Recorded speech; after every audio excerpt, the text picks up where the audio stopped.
So from my perspective, the Minister of Finance delivered a very sensible budget, especially when you consider the economic backdrop, right? The economy is under enormous pressure, economic growth being revised down, confidence exceptionally weak, fixed investment dormant, and the need to support Eskom undoubtedly also key in most people's minds. And against that backdrop, I think he did much better than people thought. And when I look at the reaction, certainly in the bond market, seems to reflect that. So what did he really do? In essence, he touched on a couple of things, and all of them I thought were exactly the right thing to do. So I would say at this stage, I'm giving him high praise. So let's start with tax revenue. From a tax revenue perspective, he announced very little changes. In other words, he was reading the room. He was recognizing that most households are under very significant cost of living pressure, and that to increase taxes on the back of that would have been just to add pressure into the system. And so instead, what he did was he said, well, there's no increase in the fuel levy, no increase in the road accident fund, no other exceptional tax increases other than excise duties, which I think now we kind of accept as being part of the fiscal landscape. And instead, what he said was, we're going to provide substantial relief for fiscal drag or bracket creep. In other words, the negative impact on inflation. And he provided 15 billion rand. Now, that is significant. That's at the top end of what you would have expected. And anything, quite frankly, above 10 billion would have been seen as substantial. So to provide 15 billion, what that says is that you are recognizing the cost of living pressure and that you are at least relieving households or providing relief equivalent to the inflation rate. And so that, I think, will go a long way to assisting households that are struggling right at the moment. In terms of expenditure, what did he do? Well, he focused very much on taking over some of Eskom's debt, 254 billion. I think that was more or less what was expected. And again, what was expected is he would announce that takeover of Eskom's debt in tranches. So they're not taking it all on at once. They're taking it on over the next 3 years, not in equal amounts, but pretty much in line with whatever the debt repayment schedule is from Eskom, which essentially means Eskom doesn't have to worry about borrowing any additional funding, borrowing or paying back money over the next 3 years. All of that is effectively being taken care of. That puts Eskom in a much better position to now utilize their balance sheet, which is what it's intended to do, and that is to look at expansion capex. And that's the idea here. The idea is to free up the balance sheet so that Eskom can start to invest directly in energy and not play catch up constantly. Now that debt relief does come with significant conditionality. It's not as if Eskom can simply do anything. And there's a whole range. There's something like 10 conditions attached to this. And many of those conditions really put National Treasury in the driving seat. And what it says is that National Treasury has to be pretty much okay with the expenditure that Eskom undertakes. Otherwise, they're simply not going to adhere to this program. And therefore, Eskom is going to be forced into channeling whatever expenditure they put on the table into things like building new generation capacity efficiently and effectively. And there's going to be a significant increase in oversight from National Treasury on Eskom's finance. And I think that's a good outcome. Obviously, it pushes up government debt. We've got to accept that. And so it makes the debt position a little bit more uncomfortable. And obviously, it will add to the debt servicing cost that government is experiencing. But I think it's a small price to pay for trying to at least get Eskom into better shape. And hopefully, this puts a line in the sand in terms of further finance that Eskom requires. What you don't want to do is get into a position down the line where you have to keep topping up. Now, while we talk about topping up, there is a negative that's going on, and that is more money to the other SOEs, right? So 1 billion rand goes to SAA. People are going to be unhappy about that.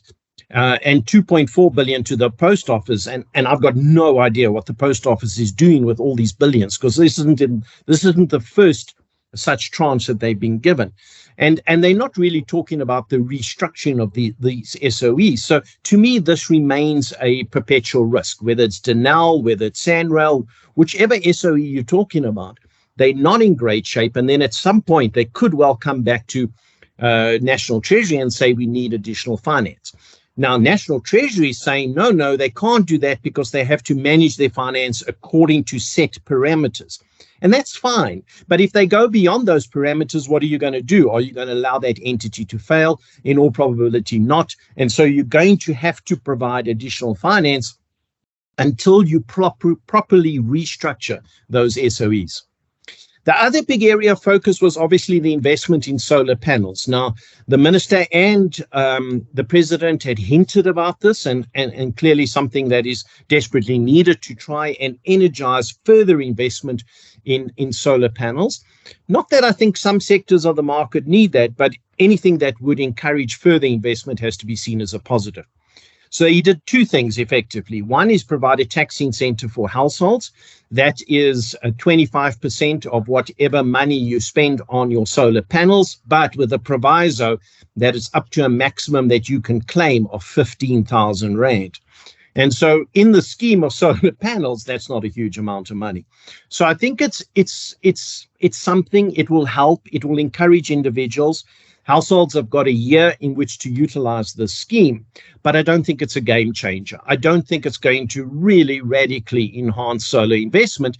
And then we've got to recognize that there's a huge number of households that have no funds to do solar investment. And so you're going to end up with the solar investment being done predominantly in higher income households, people who pay more taxes, etc., that benefit from a tax incentive. And in the broad base of households in South Africa, you're not going to get that solar installation, and that's what you really want. So this is helpful, but it's not a game changer. Where I think it's a more meaningful incentive is the incentive offered to companies to invest in renewable energy. And what he's saying is you've got 2 years to claim the incentive, and that's a decent length of time. And you can claim 125% of whatever money you spend on solar or renewable energy with an unlimited amount that you can spend. In other words, if you want to spend 10 million Rand investing in solar panels as a business, you can claim more than 100% of that against your taxable income. That becomes a real incentive. And I think it will encourage companies to further their efforts to invest in solar energy. And I think that we'll see that benefit over the next 2 years on the grid. So to me, that's meaningful. The last thing just on all of this support for Eskom is we've got to recognize that by taking 254 billion away from Eskom, you're not fixing Eskom.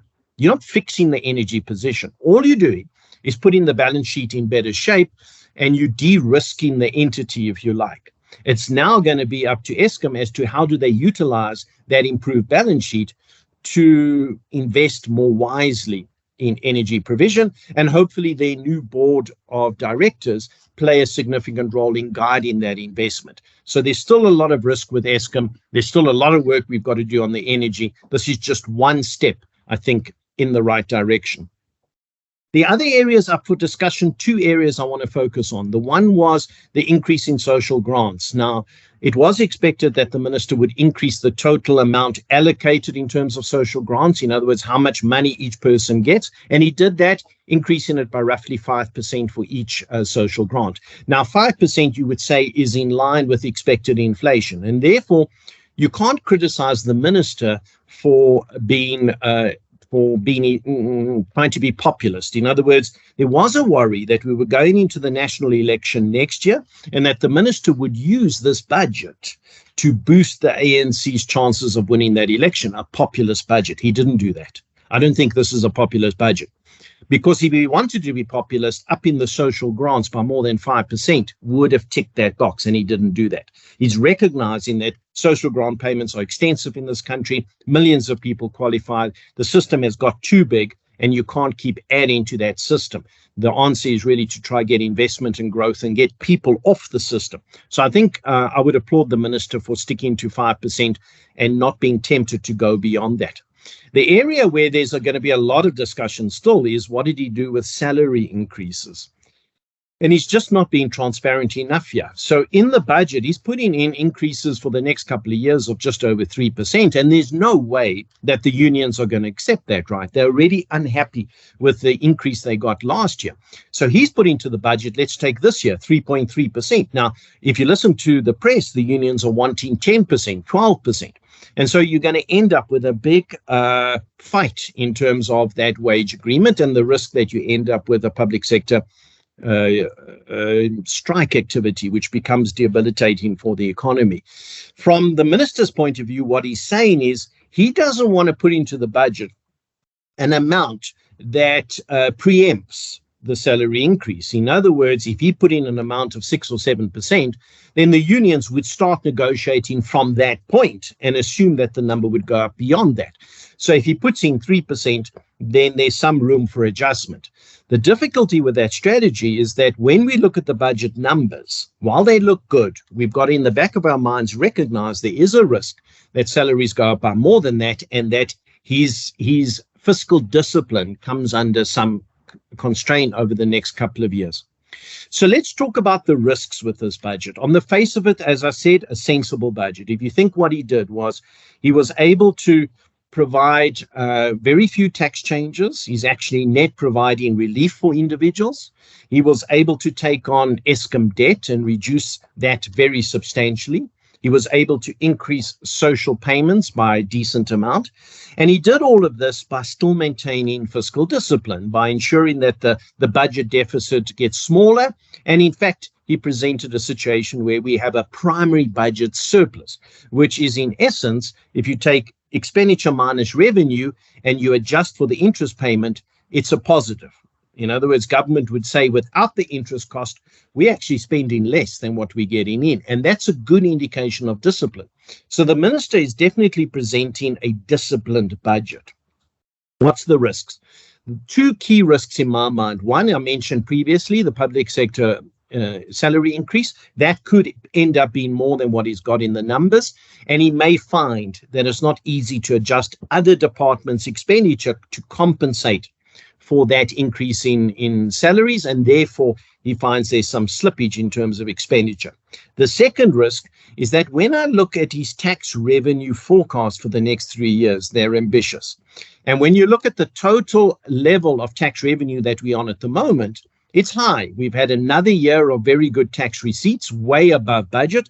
It ended up being something like 97 billion above budget. So we offer fairly high tax base, particularly in terms of company tax. And he's forecasting that the tax revenue can grow at a decent pace for the next 3 years. And again, there must be some risk surrounding that. But let's take it at face value. Yes, this is a good budget. It's going to please investors. The bond market reacted positively, a little bit of a positive reaction in the currency. I think as the data is digested, I think people will be reasonably comfortable and at least applaud the mix of measures that he put in place under difficult conditions. But I don't think we must fool ourselves as to the risks that are out there. It's very difficult for any country to maintain fiscal discipline, to keep their debt under control when they're growing the economy at less than 1%, especially when their population is growing at 1.5%. And that's the fundamental constraint that we face. We're going to find ourselves under increasing pressure in terms of government finances and in SOEs until we're able to lift South Africa's growth rate meaningfully. By meaningfully, I mean 3-4%, not this 1% growth.